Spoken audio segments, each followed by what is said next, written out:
Hi, I'm Lee Pulaski, the author. I've written a number of books in my lifetime, and later in 2021, I'm going to be coming out with my 20th book. Before we get to that, though, I want to tell you a little bit about each of the books that I've written previously, because there's interesting stories with each of them.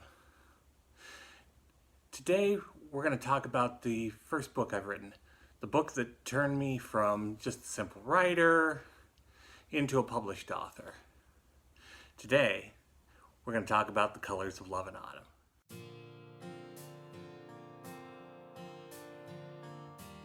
Every author's story has a beginning, and this one is mine.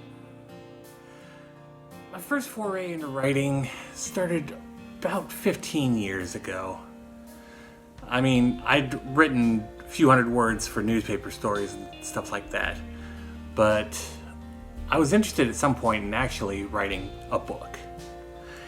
And I was living in Arizona, working near Lake Powell, and I was just starting to feel burned out with my job, starting to feel like my energy was just gone. At the time, my mother and my sister were already living in Wisconsin, and I decided it's time I started exploring that state a little more fully. Now, my sister and my brother-in-law, they decided to take me on this camping trip, and since it was late September, it basically meant that fall was in full effect. And the leaves were changing from their greens to a variety of reds, oranges, yellows, and it was a sight to behold. It struck me that there was a story to write in this wonderland of leaves.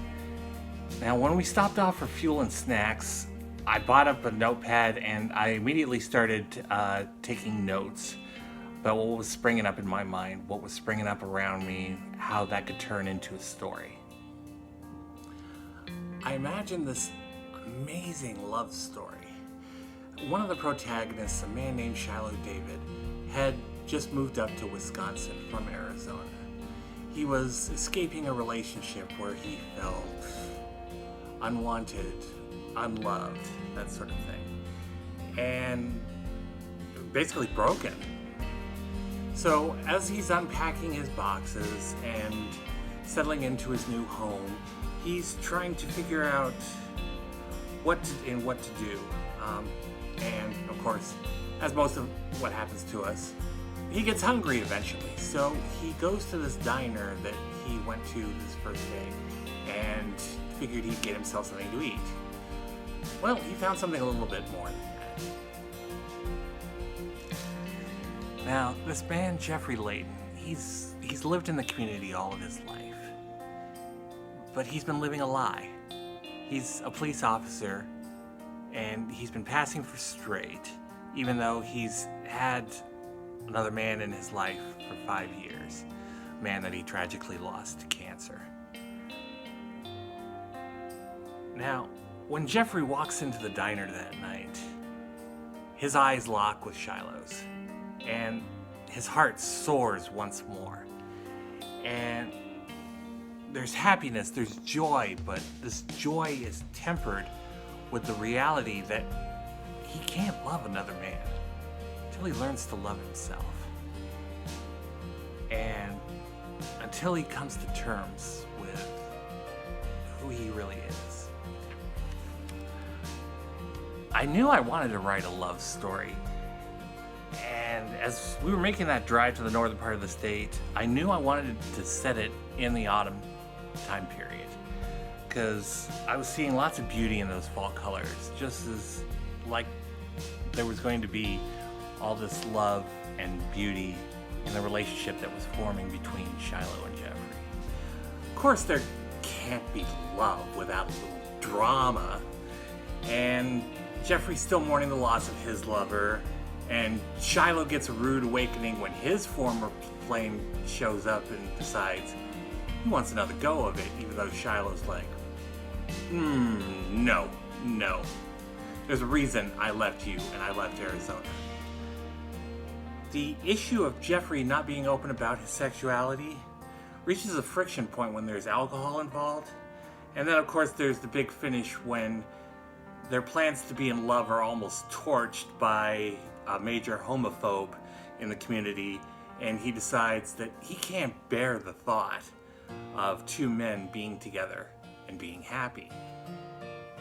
Now, as I was trying to scribble these notes and try to bring this story together, I still needed to figure out where this was going to take place.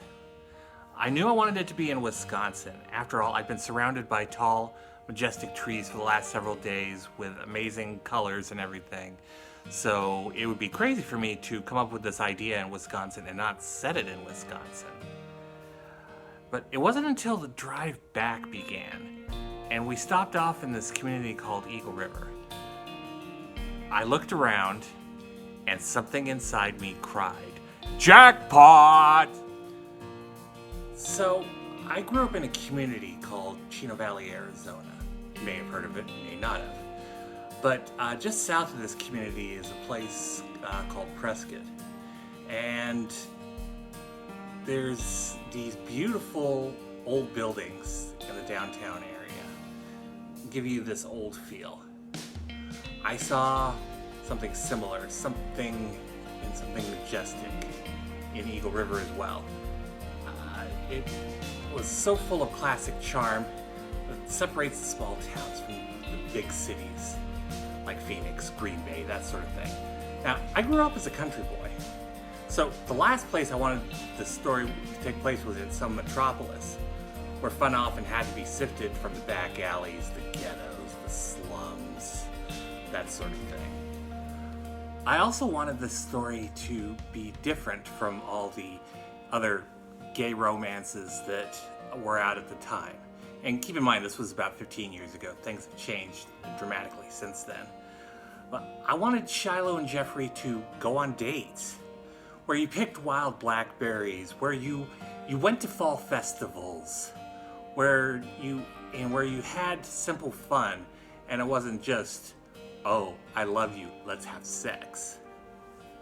Now, admittedly, I did send them one night to the big city, to a gay bar, but the return to the small town atmosphere after that seemed to awaken something passionate inside them.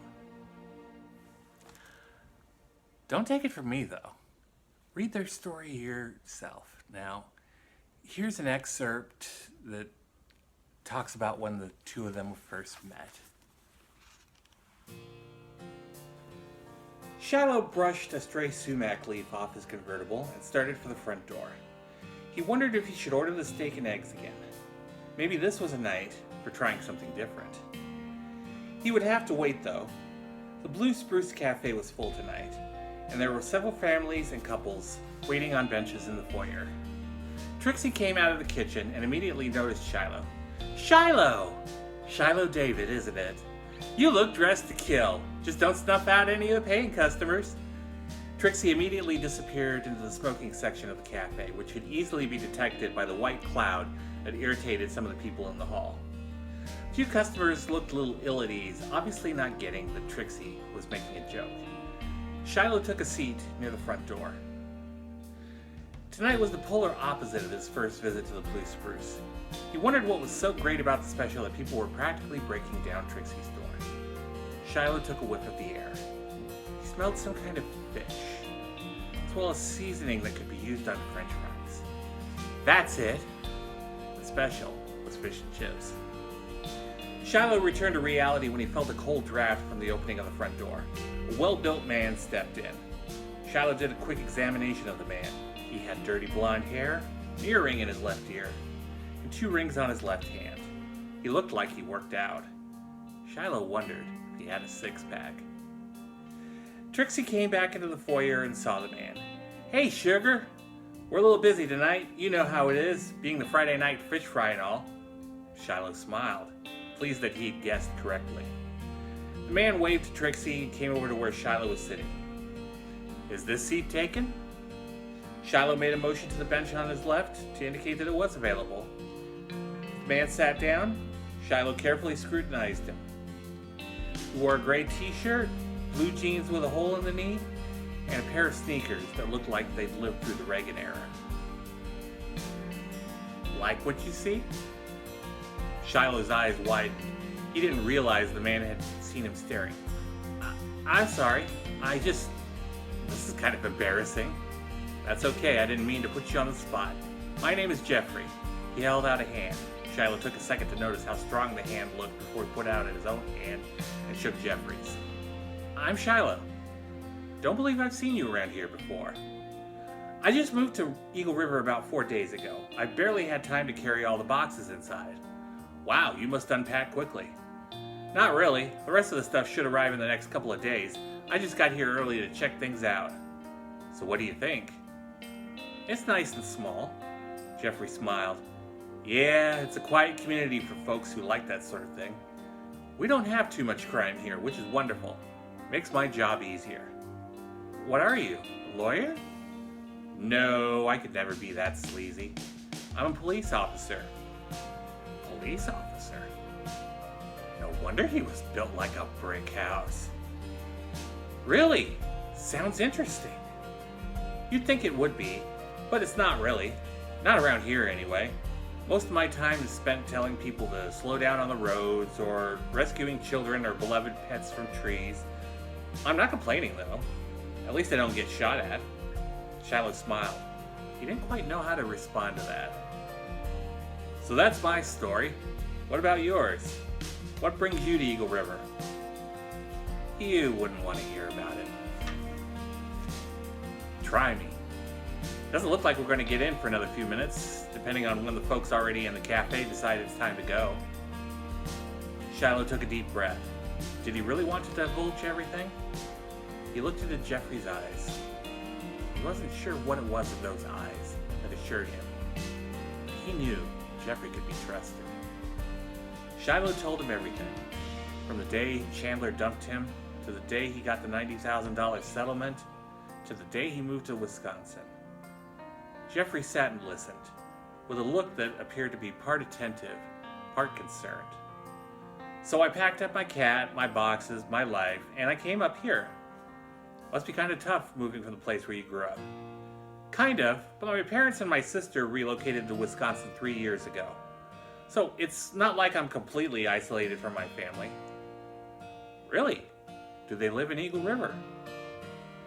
My parents are in Burnham Wood, and my sister and her husband live down in Racine.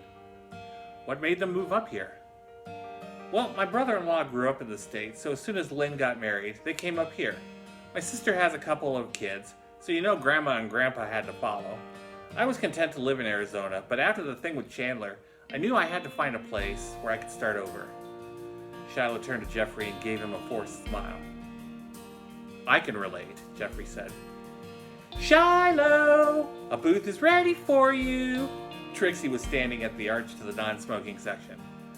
Oh, thank goodness, Shiloh thought. I'm not going to have to get lung cancer tonight. Shiloh stood up. Jeffrey did so as well. Shiloh assumed out of politeness. I guess I'll see you around, Jeffrey said, shaking Shiloh's hand. I hope so. Shiloh walked to the arch, stopped, and turned around. Hey, Jeffrey? Jeffrey had already taken a seat again and looked lost in thought, but the sound of his name caught his attention. Yes? I think there'd be room at my table, if you'd like to join me. Jeffrey grinned. I'd love to. The Colors of Love and Autumn was my first book, and it's still one of my favorites. Now, I wrote this when I was still looking for love myself. So, basically it was an extension of my dream of finding my true love, spending the rest of my life with him. Well, even though I found him, and we shared more than 8 years of love and life together, The Colors of Love and Autumn is still a book that I turn to when I think about all that I've written. Now, Shiloh and Jeffrey are looking for true love. While the road gets a little bumpy, the flames of passion continue to burn. They don't get that happily ever after, though. I should warn you. I had to write another book to give them that. But that's a story for another day.